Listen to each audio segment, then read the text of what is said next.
reflects Exodus, page 41 of the Punch today's edition. Also on this newspaper, we have the front page.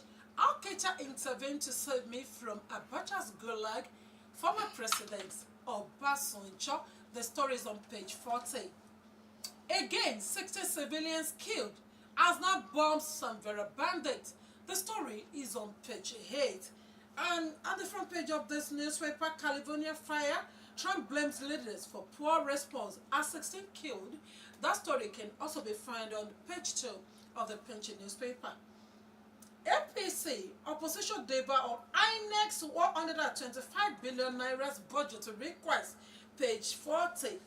Let me quickly go through other headline at the front page of this newspaper this morning before we observe a short break. Stampede, Oyo file murder charges against Oni ex-queens.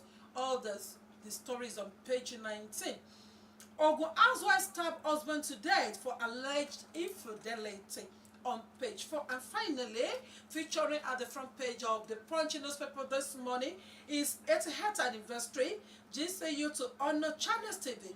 Shell, Chevron buses. All that story is on page 41. Please stay tuned while we go into the depth of today's newspaper, The Punch.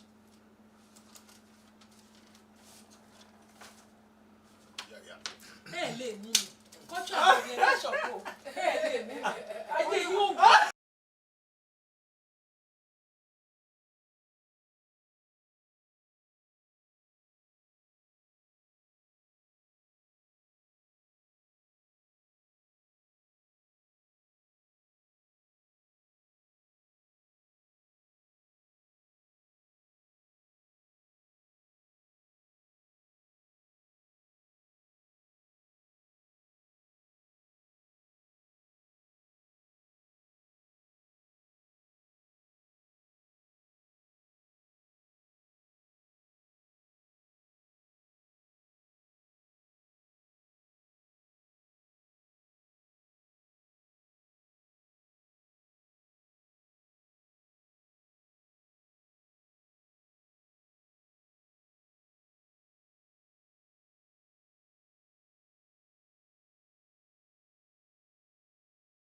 YouTube page, Aloore Radio, and website www.alooreradio.com. Our mobile app still remain and available on Play Store. Can quickly reach us on a single dial on 09039-853731.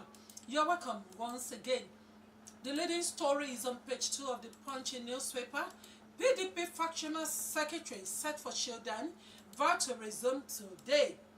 The crisis in the People's Democratic Party may escalate following the planned reception in office by the two factional secretaries. And Samuel Hayawu on Monday.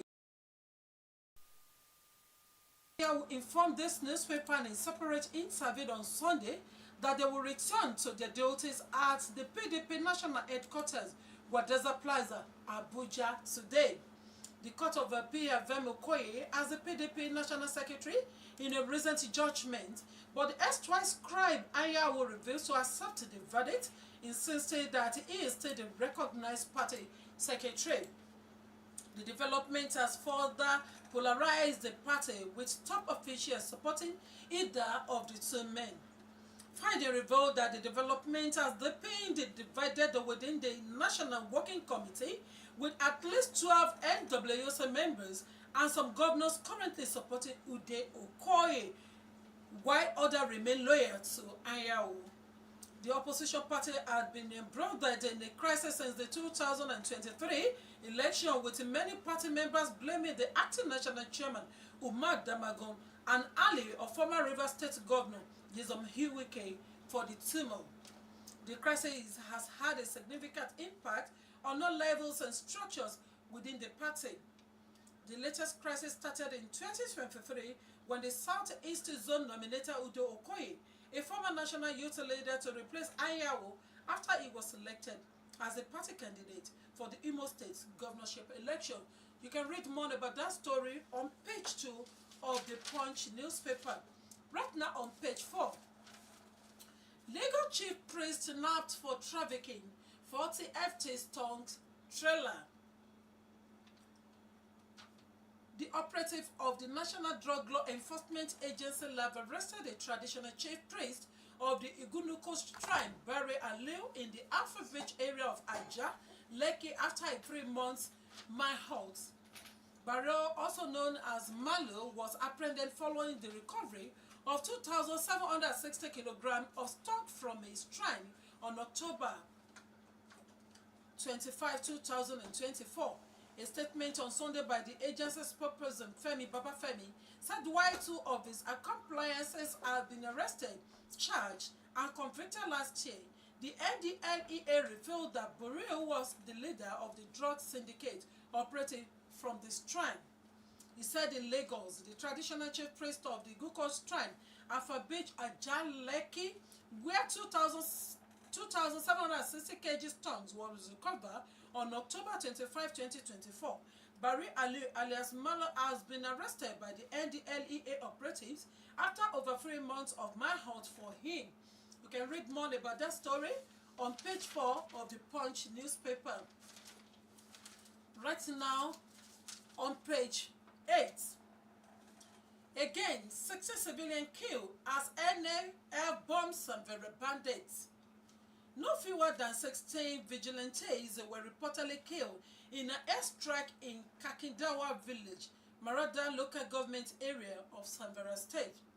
An indigent of the area, Gaba Umar, told this newspaper that the incident occurred on Saturday evening when the village's vigilante group was on its way to assist neighbors in Suga village who had been attacked by bandits. NHS spokesperson AVM Olushola Akimboewa did not reply to a message from this newspaper on Sunday, seeking his comments on the alleged incident airstrike. Let's read further on page 8 of this newspaper. Also on page 19 of the Punch newspaper today's edition, talk about the stampede in Oyo State. Oyo files murder charges against Oni ex-queen others.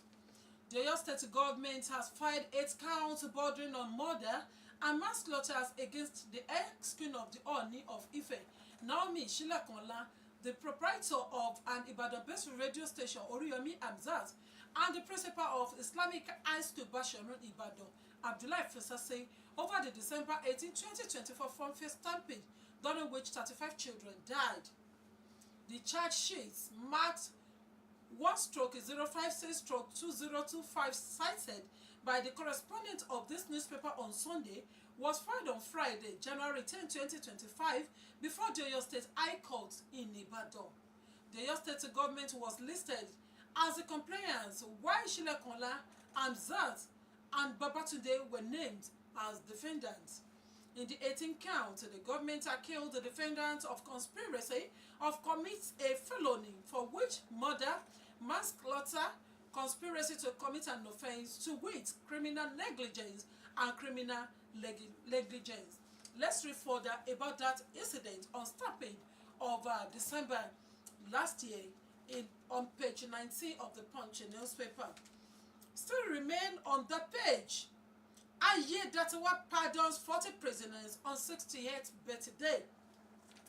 Ondo State Governor Mr. Lucky Ayedatiwa has granted amnesty to 40 prison inmates serving various jail terms as part of his 60th birthday celebration.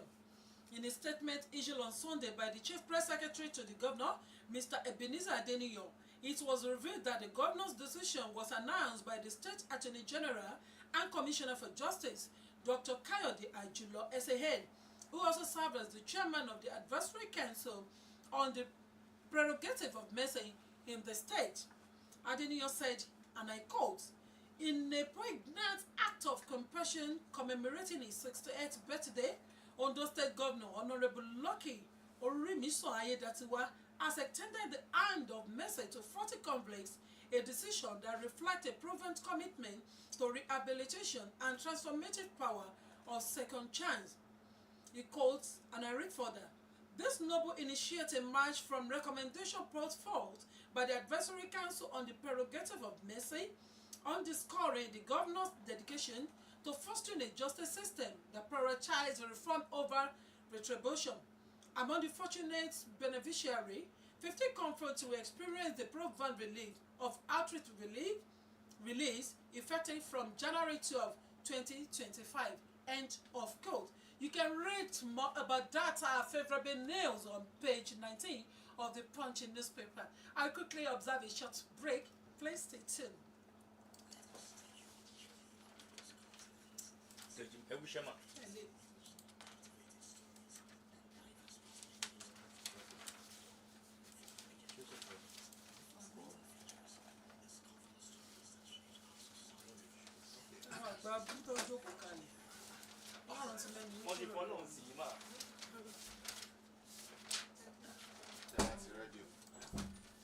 Kí ni time? Ìṣẹ́jú mélòó ló Mr. Adémọ́lá ti bọ́ta. Ẹni tí mò ń bú ti bọ́ta. Níbo lẹ ń lọ? Ṣé ẹ̀ ní dúró kankan tó yẹ kẹ́kẹ́? Mr. Sobes. Ọdún yẹn ń wọlé Dèjì. Dèjì ọdún yẹn ń jáde síta. Mr. Sobes dúró kẹ́kẹ́. Ọdún yẹn ń jáde síta.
The Minister of Information and Orientation, we're still on review of the dailies. On page 40 of the Punch newspaper, Al-Qaeda intervened to save me from Abacha's gulag of Obasanjo. Former Nigerian President Olusegun Obasanjo on Sunday paid a heartfelt tribute to the late American President Jimmy Carter, describing him as a humanist par excellence and the only non-African leader who personally intervened with the late General Sani Abacha to secure his release from the prison. Obasanjo was detained by Abacha in 1995 after criticizing the military junta's action, and he credited Carter with playing a crucial role in his eventual freedom. Obasanjo, who served as Nigerian military head of state from 1976 to 1979 and later a two-term democratically elected president from 1999 to 2007, spoke about the deep personal connection he shared with Keita during a memorial service held in Abeokuta on Sunday. The event, which was part of celebration of the life of the former American president, took place at Olusegun Obasanjo Presidential Library Chapel of Christ the Glorious King. Reflecting on Keita's legacy, Obasanjo recalled the courage and commitment Keita showed not only in his humanitarian work but also in its effort to address the last vestige of colonialism and apartheid in Southern Africa. Read more about that story on page 14. And still on the same page, Makinde presents Aloore designate appointment letter today. Following his approval by Governor Seyi Makinde, Prince Akeem Owade is expected to officially receive his appointment letter as Aloore designate from the Oyo State government today. Ahead of today's letter reception, it was gathered that Prince Owade, who is based in Canada, arrived in the state at the weekend. The State Commissioner for Local Government and Chieftaincy Matters, Mr. Demola Ojo, is expected to be among top government functionaries to hand over the letter of appointment to Prince Owade. He said, and I quote, "If Prince Owade is in turn, he will get a letter of appointment from the state government today so that he can resume work as Aloore," end of quote. A top government source told this newspaper. Once officially recognized as the Aloore designate, Owade will commence traditional rites leading to his coronation at a date to be announced by state government. Let's get more about that story on page 40. And on page 41, Reps Minority Caucus suggests alteration to Tinubu's tax bill. The House of Representatives Minority Caucus has backed the federal government's move to sanitize the national tax regime, but call for a review of some of the provisions in the tax form review bill.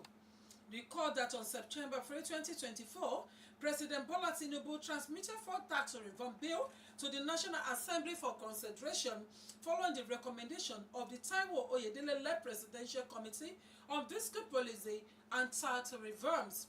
The bill includes Nigerian Tax Bill 2024, which is expected to provide a fiscal framework for taxation in the country, and the Tax Administration Bill, which will give a clear and consistent legal framework for our tax in country and reduce disputes. Get more about Minority Caucus suggests alteration to Tinubu's tax bill on page 41.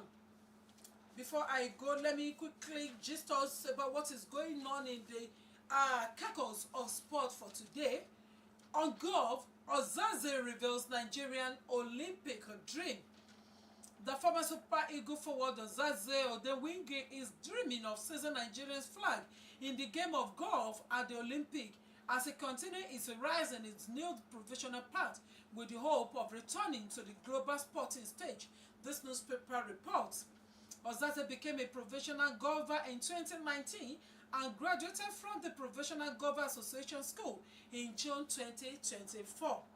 The 43 years started playing the game towards the end of his time at West Brom in the English Premier League, and with golf having been readmitted to the Olympic in 2016, he wants to see a Nigeria Emmy for the pin at biggest sporting spectacle on earth. And that has brought us to the end of today's newspaper review. But before I go, I will appreciate God for sparing the life of our director, PR and nurse, Mrs. Aboyede Ojo. Today is a special day. Auntie, I'm wishing you happy birthday and many happy returns of this special day. With this, I'm going to close the page of newspaper review for this morning. Join us tomorrow on another edition of this favorite program. Till tomorrow, I'm Temitope Ojawo. Wishing you a pleasant day. Bye for now.